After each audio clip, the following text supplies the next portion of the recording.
Hello students, question exercise 8.1 का question number 6 है। The diagonal of A C of a parallelogram A B C D bisect angle A show that it's it's bisect C and A B C D is a rhombus. इसका मतलब ये है कि A B C D parallelogram है। तो A B C D अगर parallelogram है तो ये अपोजिट साइड पैरेलल होगी, तो ए बी पैरेलल है डी सी के, और ए डी पैरेलल है बी सी के।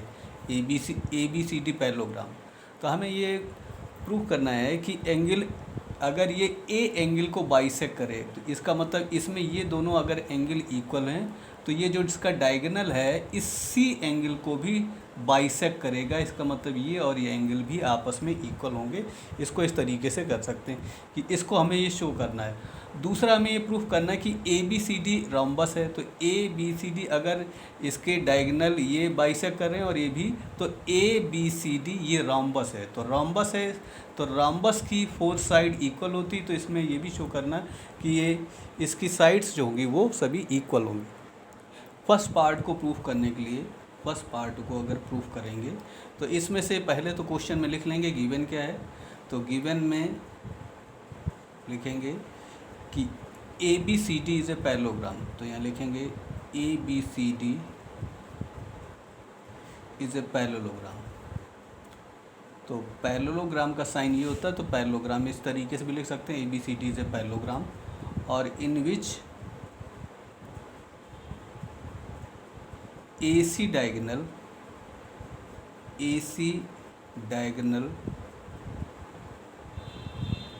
Bisect angle A. डायगोनल इसको बाइसेक्ट कर रहा है एंगल ए को, तो एंगल ए को बाइसेक्ट कर रहा है। तो यहाँ to prove that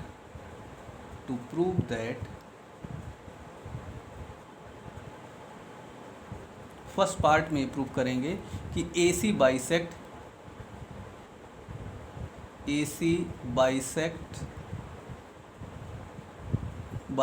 angle D, इस डी एंगल को बाइसेक्ट करेगा, ये प्रूव करना है। अब प्रूफ करने से पहले इस एंगल को कंसीडर कर लेते हैं कि ये एंगल 1 है और ये एंगल 2, इतना ये एंगल 2, इसको 3 और इसको 4 कंसीडर कर लेते हैं। तो ये एंगल 3 है और ये एंगल 4, 1 2 3 और 4 ये एंगल है। अब इसके बाद इसमें प्रूफ करने के लिए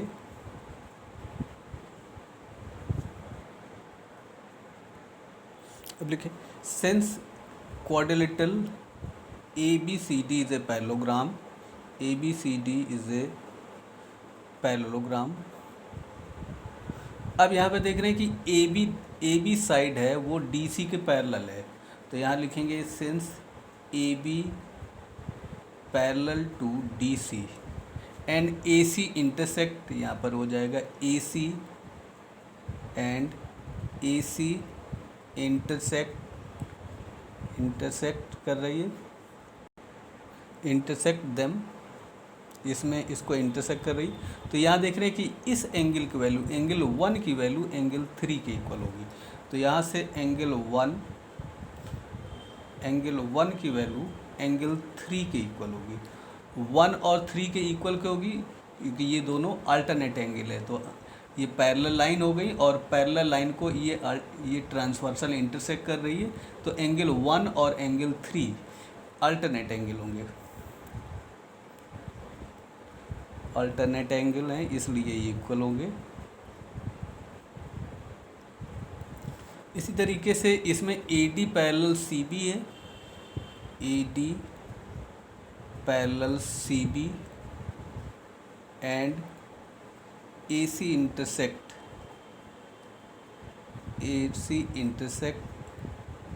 देम, इन दोनों के ए सी इंटरसेक्ट कर रही। तो यहाँ पर ये देख रहे हैं इसको इंटरसेक्ट कर रही है और ये लाइन।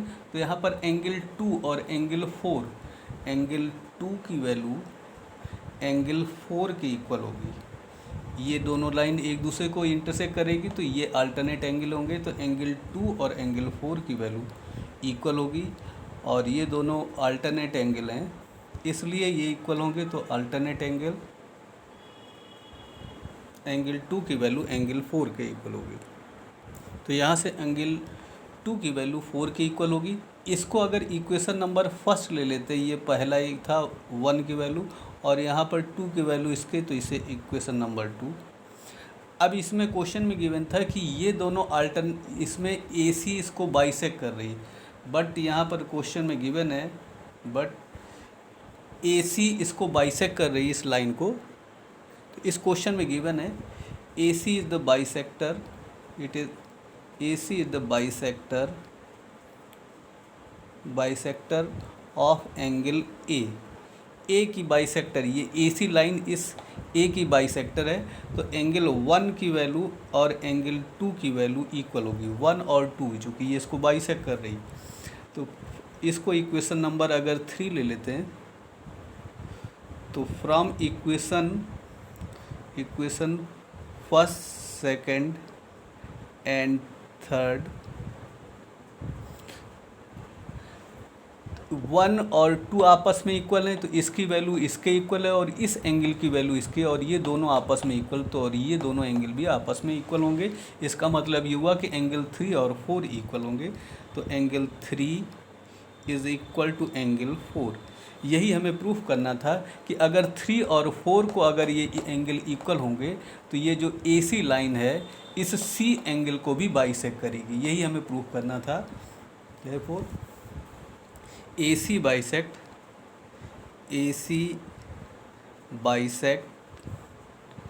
एंगल C को बाइसेक्ट करेगी। इसमें हमें ये शो करना था फर्स्ट पार्ट में। सेकंड पार्ट में हमें यहाँ प्रूफ करना है कि quadrilateral ABCD is a rhombus.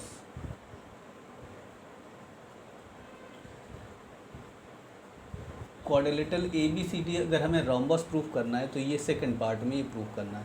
तो इसको कैसे प्रूफ करेंगे, उससे पहले हम थोड़ा सा ये डिस्कस कर लेते हैं कि एंगल 1 की वैल्यू एंगल 2 के इक्वल, एंगल 2 4 के इक्वल है और 3 और 4 भी इक्वल। ऐसे भी समझ सकते हैं कि एंगल 1 और 2 आपस में इक्वल है, 2 की वैल्यू 4 के इक्वल है और 2 की वैल्यू 1 की वैल्यू 3 के इक्वल है। तो इसका मतलब ये हुआ कि एंगल 1 ये भी इसको भी बाइसेक्ट कर रहे हैं, तो ये एंगल पूरे इक्वल होंगे। एंगल 1 की वैल्यू, एंगल 2 की वैल्यू, एंगल 3 और एंगल 4, ये एंगल सभी इक्वल होंगे। इसमें से यहाँ से शो कर चुके थे कि इसकी वैल्यू इसके इक्वल, ये इसके, और ये दोनों आपस में ये इक्वल शो कर चुके थे कि ये अल्टरनेट एंगल थे। तो यहाँ से angle 1 is equal to angle 2 is equal to angle 3 is equal to angle 4। अब यहाँ से हम ये भी निकाल सकते हैं कि एंगल 1 की वैल्यू एंगल 4 के इक्वल है। तो यहाँ एंगल 1 की वैल्यू एंगल 4 के इक्वल, तो एंगल 1 की वैल्यू अगर एंगल 4 के इक्वल होगी तो इन ट्रायंगल BAC में, तो इसमें देख रहे हैं कि अगर equal side opposite angle are equal, अगर ये एंगल 1 और एंगल 4 अगर इक्वल होगा तो यहाँ से AB की value, side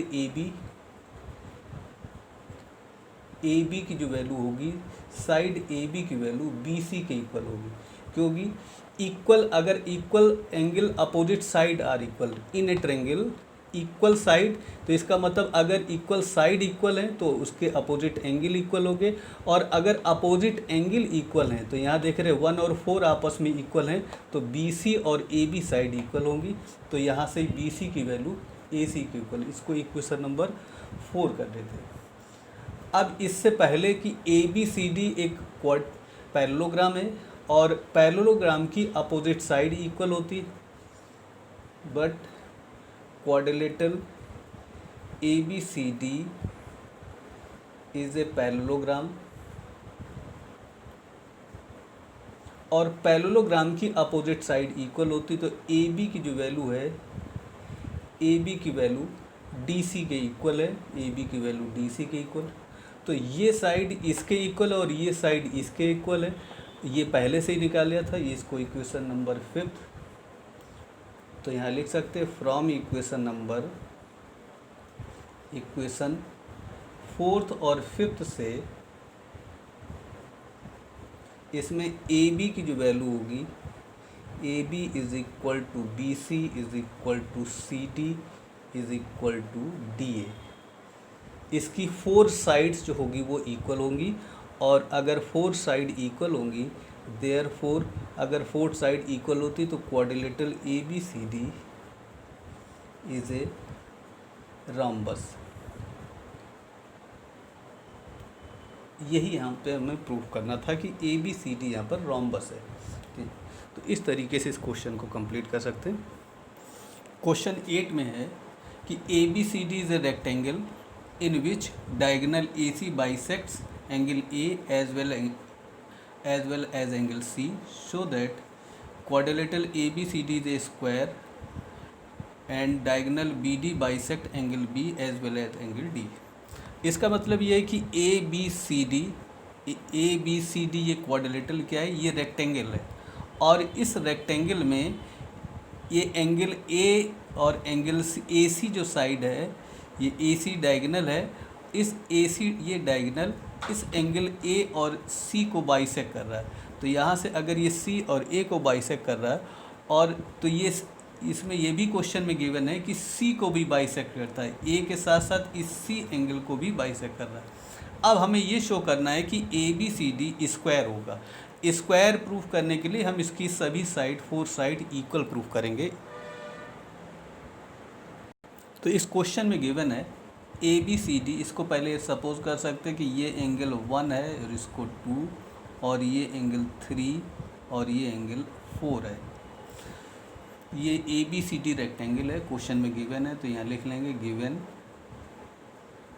quadrilateral A B C D is a rectangle.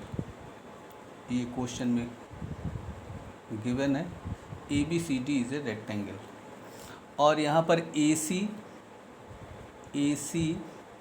Bisect angle A as well as angle C हो जाएगा। क्वेश्चन में गिवन है as well as angle C, A और सी को बाइसेक्ट कर रहा है। तो यहाँ से आगे अब यहाँ पर लिखेंगे टू शो दैट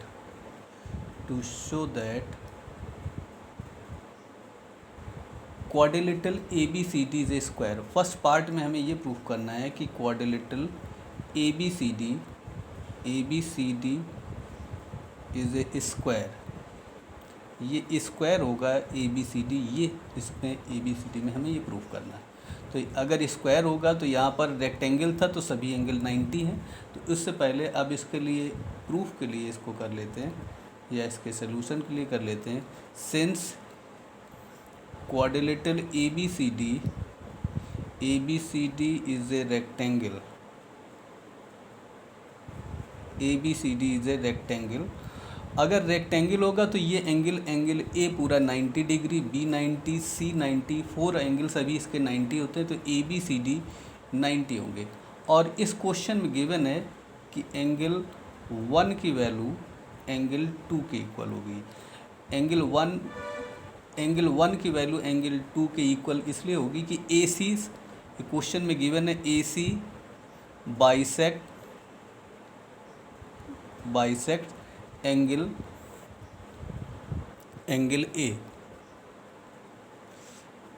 ए को बाइसेक्ट करता है। और इसी तरीके से अगर 1 और 2 के इक्वल है तो ये पूरा एंगल 90 है, तो ये दोनों एंगल 45, ऐसे ये भी दोनों 45 होंगे चूँकि पूरा एंगल 90 है, और ये ए सी इसको बाइसेक्ट करेगा।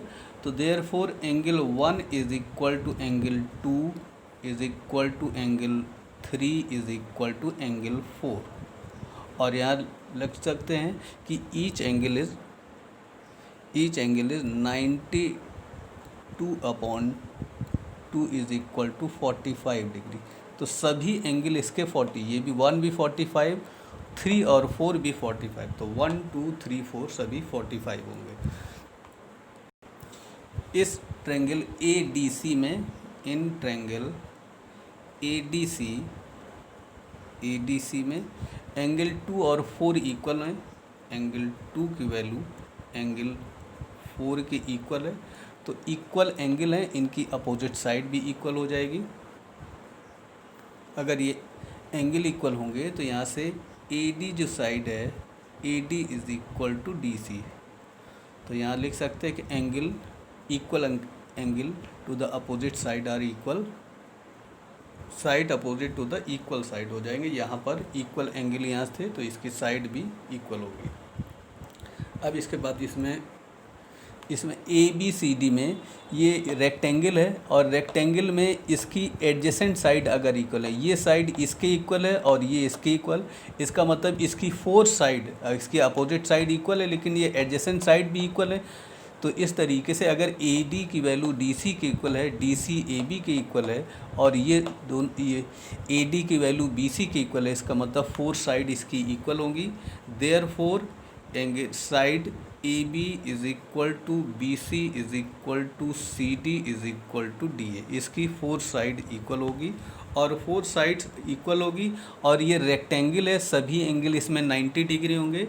देयरफॉर ये जो अगर सभी एंगल 90 डिग्री हैं और इसकी फोर साइड इक्वल हैं, therefore quadrilateral A B C D is a square, A B C D is a square होगा।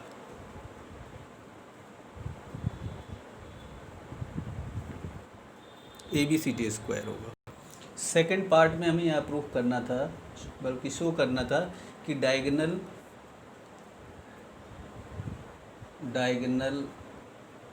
बी डी बाइसेक्ट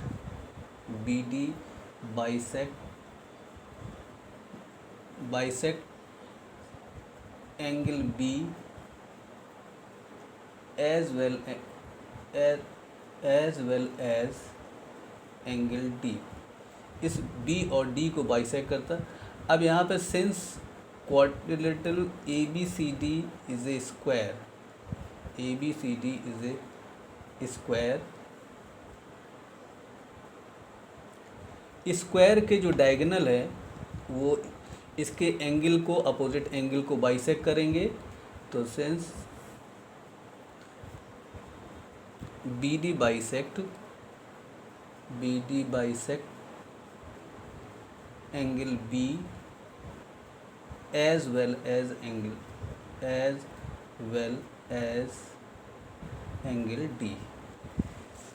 ए बी सी डी स्क्वायर होगा तो इसका ये भी बी डी डायगोनल भी एंगल बी और D को बाइसेक्ट करता है। तो स्क्वायर की प्रॉपर्टी होती है कि इसके जो अपोजिट एंगल, इसका डायगोनल अपोजिट एंगल को भी बाइसेक्ट करता है। तो इस तरीके से हम इस क्वेश्चन को भी कंप्लीट कर सकते हैं। क्वेश्चन नंबर 10 है, A B C D is a parallelogram and A P and C Q are the perpendicular from the vertices A and C on the diagonal B D, show that A P B and C Q D are congruent and A P is equal to C Q. अब इसमें question में given क्या है कि A B सी और D ये parallelogram है। अगर पैरेललोग्राम होगी तो अपोजिट साइड पैरेलल होंगी और अपोजिट साइड इक्वल भी होगी। तो ए बी और डी सी डी या डी सी पैरेलल भी होंगी और इक्वल भी हो, ये प्रॉपर्टी से। और इसी तरीके से अगर ये पैरेललोग्राम है तो इसमें डी ए डी और ये डी ए साइड और सी बी ये दोनों पैरेलल में होगी और इक्वल होगी, प्रॉपर्टी। अब क्वेश्चन में गिवन है कि ए से पी पे परपेंडिकुलर ड्रॉप किया गया तो ये एंगल 90 है, एंगल पी की वैल्यू 90 है। और इसी तरीके से सी से सी क्यू परपेंडिकुलर है इस बी डी लाइन पे तो ये इसकी वैल्यू भी 90 है। अब हमें ये प्रूफ करना है कि ए पी बी, तो ये पॉइंट है, पी ए और बी ए, तो इस ट्रायंगल में ए पी बी ये ट्रायंगल और दूसरा सी क्यू डी, तो सी क्यू और डी तो ये ट्रायंगल, इन दोनों को हमें कॉन्ग्रेंट प्रूफ करना। तो इसको प्रूफ करने के लिए सबसे पहले तो इस फर्स्ट पार्ट के प्रूफ में अगर सोल्यूशन करेंगे तो यहाँ लिख लेंगे इन ट्रायंगल, फर्स्ट पार्ट के लिए इन ट्रायंगल ए पी और बी, ये क्वेश्चन, in triangle A P B and triangle C Q और D, triangle C Q D, इन दोनों ट्रायंगल में इसमें से ये देख रहे हैं कि इस ए बी की जो वैल्यू है इस डी क्यू के इक्वल हो गया, अपोजिट साइड से इक्वल हो जाएगी। और ये एंगल इसका ये 90 डिग्री है, ए पी बी की वैल्यू 90 है और यहाँ पर सी क्यू और डी, इस एंगल की वैल्यू भी 90, चूँकि ये परपेंडिकुलर है तो ये 90 डिग्री, और ये एंगल, इस एंगल की वैल्यू इस एंगल के इक्वल होगी, चूँकि ये साइड पैरेलल है, ये इसकी ट्रांसवर्सल लाइन है, और ये दोनों जो एंगल होंगे ये अल्टरनेट एंगल होंगे, तो ये और ये एंगल इक्वल होंगे। तो आइए इसको लिखते पहले किस तरीके से, तो यहाँ लिखेंगे एंगल ए पी बी की value, angle A P B की वैल्यू सी क्यू और डी के इक्वल होगी, एंगल सी क्यू डी, और इनकी वैल्यू 90 डिग्री है, ये क्वेश्चन में गिवन है। इसके बाद एंगल, इस एंगल की वैल्यू, तो ये हो जाएगा ए बी और पी की value, angle A B P की वैल्यू एंगल इस एंगल के इक्वल होगी, तो ये एंगल हो जाएगा सी डी और क्यू के इक्वल, एंगल सी डी और क्यू के इक्वल होगा। ये अल्टरनेट एंगल होंगे, अल्टरनेट एंगल ये इक्वल होंगे, इसलिए तो अल्टरनेट एंगल ये इसके इक्वल होंगे। और थर्ड, इसमें ये जो साइड है ये पैरेललोग्राम की अपोजिट साइड इक्वल होती, तो ए बी की जो वैल्यू है, A B is equal to D C, A B is equal to D C. Therefore इसके दो एंगल और एक साइड, इस ट्रायंगल के दो एंगल और एक साइड की इक्वल है। देयरफॉर ए पी बी ये सिमिलर हो जाए, कॉन्ग्रेंट होगा, ट्रायंगल कॉन्ग्रेंट होगा ट्रायंगल सी क्यू डी के, और कॉन्ग्रेंसी की जो कंडीशन होगी वो ए एस कंडीशन होगी, जिससे ये कॉन्ग्रेंट होगी, तो ये ट्रायंगल इसके कॉन्ग्रेंट होगा। तो यही यहाँ पर हमें प्रूफ करना था कि ये दोनों ट्रायंगल कॉन्ग्रेंट हो गए। अब अगर ये दोनों ट्रायंगल, सेकंड पार्ट में हमें ये प्रूफ करना कि ए पी की वैल्यू सी क्यू के इक्वल है, तो यहाँ देख रहे हैं कि जब ये ट्रायंगल इसके कॉन्ग्रेंट होगा तो इसकी करस्पॉन्डिंग साइड ए पी जो होगी वो सी क्यू के इक्वल होगी, तो therefore A P is equal to C Q by C P C T.